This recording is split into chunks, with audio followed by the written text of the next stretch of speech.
विधान परिषदेतील विरोधी पक्षनेते अंबादास दानवे यांचा कार्यकाळ संपल्यानंतर त्यांना बुधवारी निरोप देण्यात आला. यावेळी विधान भवनाच्या पायऱ्यावर फोटो सेशन ठेवले होते.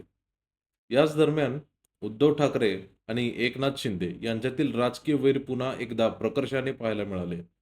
निरोप समारंभ फोटो सेशनसाठी मुख्यमंत्री देवेंद्र फडणवीस, उपमुख्यमंत्री एकनाथ शिंदे, अजित पवार, विधानसभा अध्यक्ष राहुल नार्वेकर, विधानसभेचे उपाध्यक्ष अण्णा बनसोडे, विधान परिषदेचे सभापती राम शिंदे, विधान परिषदेच्या उपसभापती डॉक्टर नीलम गोरे असे सगळे खुर्चीवर बसले होते. उद्धव ठाकरे आणि एकनाथ शिंदे यांनी एकमेकाकडे बघणंही टाळलं. विधान भवनात रंगली जोरदार टोलेबाजी. तुम्हाला इकडे येण्याचा स्कोप आहे, त्याचा विचार वेगळ्या पद्धतीने करता येईल, अशी ऑफर मुख्यमंत्री देवेंद्र फडणवीस यांनी उद्धव ठाकरे यांना विधान परिषदेस दिल्याने माध्यमांना बातम्यांचा एक विषय मिळाला. फडणवीस यांनी ही ऑफर दिली तेव्हा उपमुख्यमंत्री एकनाथ शिंदे यांच्या चेहऱ्यावरील भाव पाहण्यासारखे झाले होते.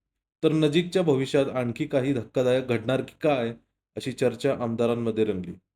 विधान परिषदेचे विरोधी पक्षनेते अंबादास दानवे यांचा कार्यकाळ संपत असल्याने त्यांना बुधवारी सभागृहात निरोप देण्यात आला. यावेळी झालेली भाषणेही एकमेकाच्या टोप्या उडवणारी आणि सध्याच्या राजकीय गरमागरमीत वातावरण हलके-फुलके करणारी ठरली.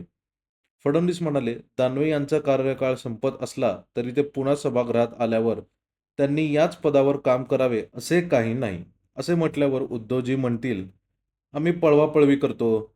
त्यावर उद्धव ठाकरे यांनी समोरच्या बाकावरून टिप्पणी करताच 2029 पर्यंत तरी आम्ही विरोधकांच्या बाजूला येण्याचा काहीच स्कोप नाही, असंही फडणवीस म्हणाले.